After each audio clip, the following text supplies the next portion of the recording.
ദശമുഖനോ മോക്ഷത്തിനൊരു പടി കടന്നയ്യ.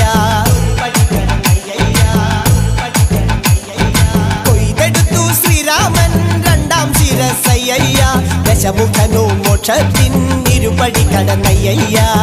ആഞ്ജനേയ സ്വാമി അരികത്ത് രാമരാമേതി ജപിച്ചങ്ങു നിന്നു. ലക്ഷ്മണന്റെ ഉള്ളിനകത്തൊരു പൂത്തിരി കത്തി വിരിഞ്ഞങ്ങു നിന്നു.